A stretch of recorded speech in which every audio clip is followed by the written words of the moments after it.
السلام علیکم. یہ ایک سوال آیا ہے کہ قرآن سے صفا اور مروہ کو سمجھا دیں کہ جو لوگ حج میں اس کا طواف کرتے ہیں کیا واقعی یہ قرآن کا حکم ہے کہ صفا و مروہ کا طواف کیا جائے، اور یہ صفا اور مروہ وہی ہے جو قرآن میں کہا گیا ہے یا کچھ اور ہے؟ تو اس وقت میرے پاس حافظ نذر احمد والا ترجمہ ہے. پہلے میں ان کا ترجمہ بتا دوں گا، پھر جو میری فہم سے سمجھاؤں گا، اور آج کے دور میں یہ آیت کس طرح ہدایت کے قابل ہے، کس طرح قابل عمل ہے، اس کی بھی وضاحت کر دوں گا. تو گزارش ہے کہ درس کو مکمل سنا کریں، اور وضاحتوں سے آپ کے بہت سارے سوالات ختم ہو جاتے ہیں. جو لوگ بغیر سنے سوالات کرتے ہیں ان کا جواب اسی میں موجود ہوتا ہے.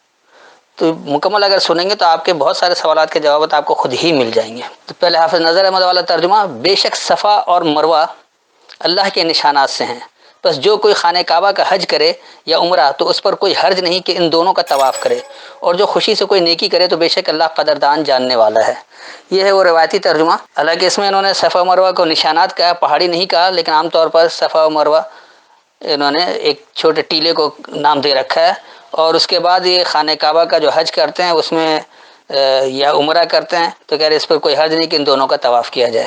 دیکھیے حقیقت کیا ہے، اللہ کیا ہدایت دے رہا ہے، اور اسے روایتی مترجمین نے، یعنی جن لوگوں نے اللہ کے کلام کو غیر اللہ کے کلام کے شرک سے سمجھا ہے، کیا سے کیا بنا دیا. ان الصفا، بے شک الصفا یعنی خاص صاف ستھرا یا مخصوص صف بستہ صاف.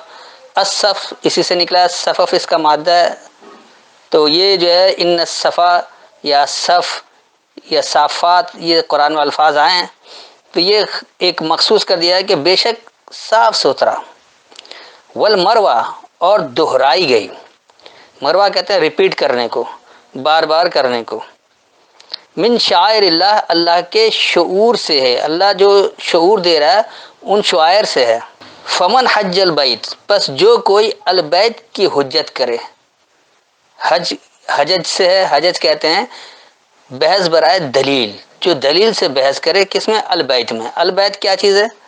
البیت اللہ اپنی کتاب کو ہی کہتا ہے. بیت کا بنیادی مطلب ہے جہاں خفیہ مشورہ کیا جائے. تو اللہ سے خفیہ مشورہ اللہ کے کلام کے ذریعے اللہ کی کتاب میں ہی ہوتا ہے. تو جو کوئی البیت کی حجت کرے، او تمہارا، یا اس کی وہ تعمیر کرے یا اس پر عمارت کھڑی کرے، اس پر قواعد بنائے. فلا جناح علیہ، پس اس پر کوئی حرج نہیں ہے. ان یطوف بہما، یہ کہ وہ ان دونوں کے گرد گھومے، ان دونوں کا طواف کرے. ومن تطوع خیرا، اور جو تم خوشی سے کرو بھلائی ہے. فإن اللہ، پس بے شک اللہ، شاکر علیم، علم سے قدر کرنے والا ہے. تو میں اس کا رواں ترجمہ بتا دوں کہ بے شک صاف اور دہرائی گئی اللہ کے شعور سے ہے. پس جو البیت میں حجت کریں، جو الکتاب میں حجت کرے یا اس سے تعمیر کرے، اس سے عمارت کھڑی کرے، بس اس پر کوئی حرج نہیں ہے کہ ان دونوں کے گرد گھومے، ان دونوں کے گرد طواف کرے. اور جو خوشی سے تم کرتے ہو بھلائی ہے، بس بے شک اللہ علم سے قدر کرنے والا ہے. تو یہ تو تھا اس کا رواں ترجمہ. اب اس کو سمجھنا یہ ہے کہ یہ صفا اور مروہ کیا چیز ہے، یعنی صاف کیا ہے اور مروہ کیا ہے، دہرائے گئے کیا چیز ہے. اس کو جب تصریف آیت سے سمجھتے ہیں تو اسی کو اللہ نے مختلف انداز میں کہا. جیسے اللہ نے آیت دو طرح کی بتائی، محکمات اور متشابہات. تو محکمات جو وہ صفا ہے اور متشابہات جو وہ مروہ ہے. اسی کو اللہ نے علم اور حکم بھی کہا ہے. اسی کو اللہ نے حکمت اور فصلت بھی کہا ہے، یعنی حکمت اور فصلت. تو حکمت احکامات والی آیت یعنی صاف صفا، اور فصلت جو اس کی تفصیل ہے، جو اس کی متشابہ ہے، جو ملتی جلتی، یعنی جو دہرائی گئی بات ہے. تو یہ صفا اور مروہ دراصل احکامات اور اس کو دہرایا گیا. جو حکم والی آیت ہے وہ احکامات والے ہیں، اور مروہ دہرائی گئی اس متشابہ، اس کو سمجھانے کے لیے، یعنی اس کی تفصیل، حکم اور اس کی تفصیل. تو یہ متعدد طرح سے مرادف الفاظ سے سمجھائے گئے ہیں. تو صفا یعنی صاف آیتیں جو احکامات والی آیتیں، اور مروہ جو دہرائی گئی ہے، جو متشابہ ہے، جو اس حکم کی تفصیل ہے. اس سے ملتا ہے کیا ہے؟ اللہ کا شعور حاصل کرتے ہیں. اللہ جو آپ کو شعور دینا چاہتا ہے اس شعور کو حاصل کرتے ہیں. اللہ سے جو شعور ہے اس کو ہم اس سے حاصل کرتے ہیں، صفا اور مروہ سے. تو جو کوئی البیت میں حجت کرے، بس جو بھی اس صفا اور مروہ کو سمجھنا چاہتا ہے، اللہ سے شعور حاصل کرنا چاہتا ہے، تو البیت میں حجت کرتا ہے. البیت یعنی اللہ کی کتاب، جہاں اللہ سے خفیہ مشورہ کیا جائے، اور اس میں دلیل سے، یعنی بحث برائے دلیل ہوتی ہے. تو جب یہ حجت ہوتے ہیں الکتاب میں، یا اس سے وہ اپنے مقاصد کو لے کر آگے بڑھ رہے ہیں، یعنی اپنی تعمیر کر رہے ہیں، اپنی عمارت کھڑی کر رہے ہیں، تو اس پر کوئی حرج نہیں ہے کہ انہی دونوں کے گرد وہ طواف کریں، ان دونوں کے گرد گھومیں، یعنی صاف صاف آیتیں کیا ہیں اور اس کی تفصیل کیا ہے، اس دہرائی گئی باتیں کیا ہیں، بار بار اس کو دیکھیں، بار بار جب آپ اس پر گھومیں گے، اس کا طواف کریں گے، اس کے ارد گرد گھومیں گے، اللہ کے احکامات کو سمجھنا چاہیں گے، تو بات انتہائی واضح ہو کر سامنے آ جائے گی کہ جب آپ صفا والی آیت لیں گے یا مروہ والی آیت لیں گے، ان دونوں کے گرد جب آپ گھومیں گے، طواف کریں گے اور کوشش کریں گے کس طرح حج البیت کر کے یعنی البیت میں حجت کر کے دلیل سے بحث کر کے، تو اس سے جب بات انتہائی واضح ہو جائے گی تو اللہ جو آپ کو شعور دینا چاہ رہا ہے وہ آپ کو حاصل ہو جائے گا، تو اس پر کوئی حرج نہیں ہے۔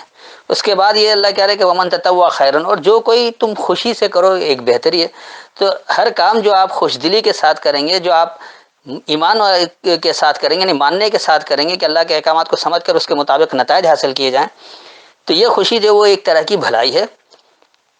پھر اللہ یہ کہہ رہا ہے کہ پس بے شک اللہ علم کا قدر کرنے والا، علم سے قدر کرنے والا ہے۔ تو اللہ جو ہے وہ شاکر ہے، یعنی شاکر کا مطلب شکر کا مطلب ہی ہوتا ہے قدر کرنا، تو شاکر قدر کرنے والا، اور علم جو ہے جاننے والا۔ تو جب آپ جان کر کوئی عمل کرتے ہیں، جان لیتے ہیں، سمجھ لیتے ہیں اور خوشی کے ساتھ اس بھلائی کو اپناتے ہیں، تو پھر اللہ بھی قدردان ہوتا ہے، ایسے لوگوں کے اللہ قدردانی کرتا ہے۔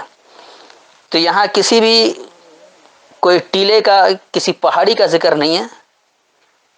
ٹیلا پہاڑی اگر لائیں گے تو آپ کو غیر اللہ کے کلام سے مدد لینی پڑے گی، یعنی اللہ کے کلام کو بغیر کسی غیر اللہ کے کلام کے ملاوٹ کے، شرک کے بغیر نہیں سمجھ سکتے ہیں۔ وہ کہانیاں لیتے ہیں، چاہے وہ حدیث کے نام پر لیں یا اپنے اکابرین کے اقوال کے نام پر لیں یا علماء کے کہنے پر کریں، کچھ بھی کریں، تو وہ ملاوٹ سے پاک اگر رہ کر آپ اللہ کے ہدایت کو سمجھنے کی کوشش کریں گے، تو سیدھی سی بات ہے کہ اللہ جو احکامات والی آیت دے رہا ہے اور جو اس سے ملتے جلتے جو اس کی تفصیلات دے رہا ہے، اس میں جو اللہ نے شعور دے رکھا ہے، اس کو آپ کتاب میں حجت کر کے بات سمجھ سکیں گے، اور اس طرح پھر جا کر آپ کی بات مکمل ہوگی اور آپ کو انہی دونوں کے گرد طواف کرنا ہے۔ تو جب آپ اس طرح سے کریں گے تو یہ ایک بہتری ہے، خوشی کا عمل ہے، اور جب علم سے آپ کوئی کام کرتے ہیں تو اللہ اس علم کی قدردانی کرتا ہے، علم کے ساتھ قدر کرتا ہے، اس کے بہتر نتائج دیتا ہے۔ جب آپ علم کے ساتھ بات سمجھیں گے تو اس کی قدردانی بھی ہوگی، اللہ کو آپ ناقدرہ، بے قدرہ، بے شکر نہیں پائیں گے۔ تو میرے خیال میں اتنی وضاحت کافی ہے، پھر بھی کوئی سوال ہو تو بعد میں پوچھ سکتے ہیں۔ السلام علیکم۔